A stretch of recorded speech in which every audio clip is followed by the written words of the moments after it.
Yo les trashers, One Piece est tout simplement le manga le plus vendu au monde. 79 tomes sont déjà sortis et l'auteur prévoit de tenir jusqu'en 2025. C'est beaucoup, et pourtant cette épopée homérique impressionne par la cohérence de son scénario. Tout semble avoir été écrit depuis près de 20 ans. Et on n'abuse pas. Et c'est pas peu de le dire. Eiichiro Oda est passé maître dans l'art du foreshadowing, à savoir cacher des indices dans ses dessins sur des événements qui ne seront dessinés parfois que 600 chapitres plus tard, 12 ans après. L'auteur est joueur et des milliers de fans scrutent le manga à la loupe à la recherche de nouvelles théories, qui se relèvent souvent, c'est vrai.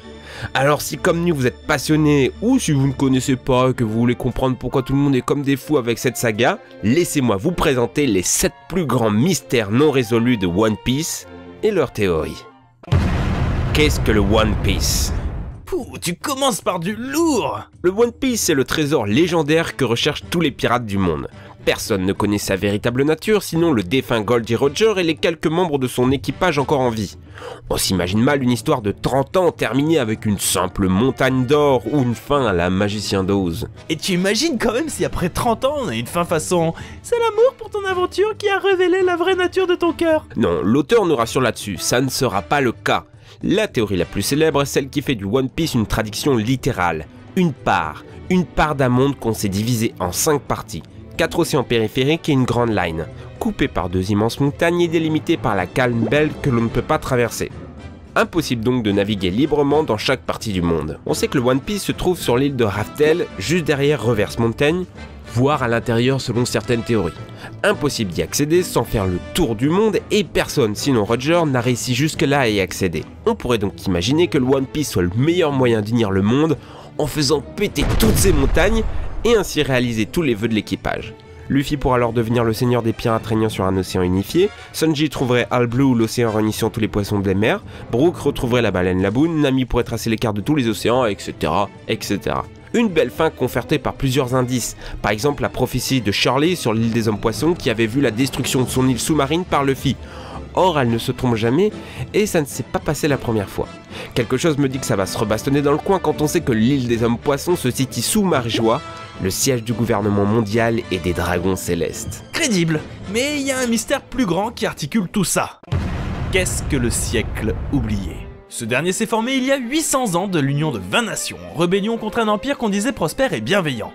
Mais ces 100 ans d'histoire ont été effacés des livres, le gouvernement mondial massacrant et détruisant tous ceux qui savent.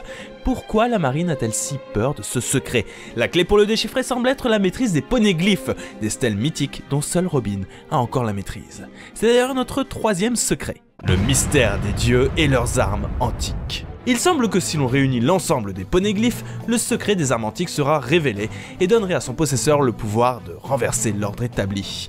Il en existerait 3 que l'histoire nous a dévoilés au fur et à mesure. Pluton, le bateau de guerre ultra puissant caché sous Alabasta, pouvant détruire toutes les terres émergées. Poséidon, capacité héréditaire de la lignée royale des hommes poissons qui permet de contrôler les rois des mers, des créatures ultra puissantes. Uranus, qu'on ne connaît pas encore sinon que son nom est dans la mythologie, celui du dieu du ciel.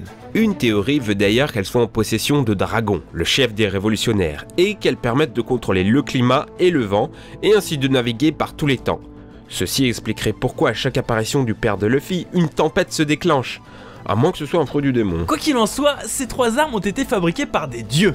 Ces dieux nous sont dévoilés par les mini-chapitres lunaires d'Ener. On y voit des stèles, et quand on les observe, tout devient clair. Poséidon ici contrôle les rois des mers. Pluton, avec son chapeau canon, est capable d'insuffler la vie dans des machines et a inventé le bateau ultime, ici. Et on aperçoit enfin ce qui semble être Uranus, avec dans le ciel une machine en forme de soleil. Et ce n'est pas tout, on aperçoit aussi un 4e dieu caché dans un coin du scan, une personne qui semble contrôler un soleil noir ou une boussole qui pourrait représenter la division du monde de One Piece. Ah oui, je l'avais oublié celui-là. L'œil du lynx mon ami, l'œil du lynx. Bref, qui est ce dieu? Est-ce un Judas? Un traître? Serait-ce grâce à lui que le gouvernement mondial a gagné contre ces dieux qui semblent être au centre du siècle oublié? Et enfin, quel est ce bâton en forme d'arbre du fruit du démon? Aurait-il un lien avec leur origine? L'origine des fruits du démon. Bien qu'omniprésent dans le manga, on ne sait pas grand-chose sinon une règle simple. Chaque fruit est unique, on ne peut manger qu'un fruit du démon, et si tu meurs, le fruit repousse quelque part dans le monde. Mais d'où viennent ces fruits et quelle est l'origine de ce pouvoir? Il ne semble pas être magique puisqu'il a été possible d'en fabriquer dans les laboratoires de Kaisar. Sur des arbres, vous noterez bien. Ça nous rappelle d'ailleurs qu'il existe 3 arbres légendaires dans One Piece. Adam, l'arbre incassable dont le bois charpente le navire de Goldie Roger et celui de Luffy. Eve, arbre sous-marin qui absorbe l'énergie du soleil pour éclairer et réchauffer le fond des océans. Et l'arbre de la connaissance de Ohara, contenant en son sein la plus grande bibliothèque du monde. Ces noms ne vous rappellent rien? Ce sont ceux de la Bible. Pourquoi alors ne pas ajouter l'arbre du diable, représentant le serpent tentateur? Et si ce 4e arbre était la 4e arme antique, le fameux bâton du dieu? Une théorie s'appuie sur une parole de Dom Flamingo qui parlait d'un jouet caché à Marijoa et qu'il était bien décidé à prendre. Or, on sait que sa carte maîtresse est le Smile qui permet de produire artificiellement des fruits du démon. Attends, je crois te voir venir. Vas-y, développe. Tout semble...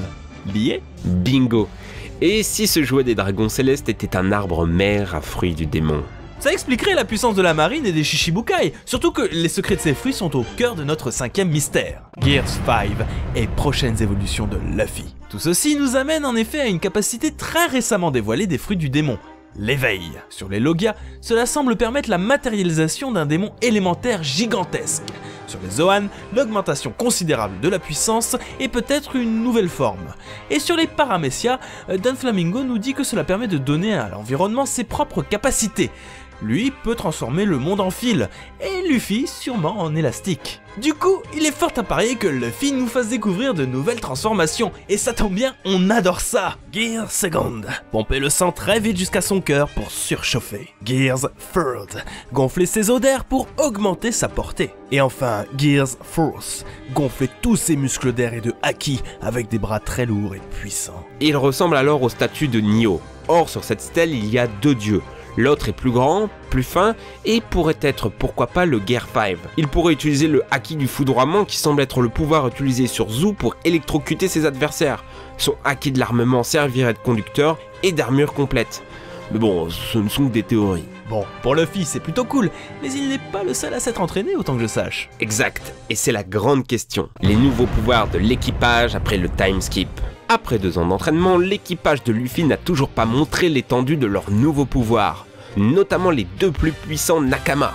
D'abord Zoro et son mystérieux œil fermé. Est-ce une blessure, un handicap volontaire ou une nouvelle technique? Pour l'instant, il n'a montré que sa capacité à injecter du haki dans son sabre, mais aucun adversaire ne l'a vraiment poussé à sa limite. Quant à Sanji, il a acquis la capacité de voler et de s'enflammer totalement, mais semble nous cacher quelque chose. Que ce soit les révélations sur son passé ou le mystère de son sang unique, certains parlent de possibles transformations en démon, en rapport au nom de ses nouvelles attaques et des étranges gimmicks qu'il prend parfois. Attends, et tu ne parles pas des autres Nakama? Usopp a réveillé son haki de l'observation à Dressrosa. Brook semble maintenant maîtriser la glace, et on pourrait se demander ce que sera l'éveil du fruit humanoïde de Chopper, non? Non, en fait le prochain grand power-up c'est celui d'un 7e mystère, fil rouge de toute la série. La volonté du Di.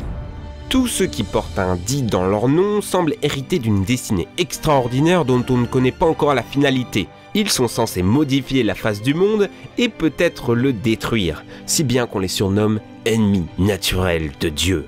Selon Raylight, elle est associée à la capacité d'entendre la voix de toute chose, et ainsi déchiffrer les pornéglyphes sans connaître les signes. Ou entendre la voix des rois des mers comme on le voit pendant l'arc des hommes poissons avec Luffy. Ce manga est tout bonnement fascinant.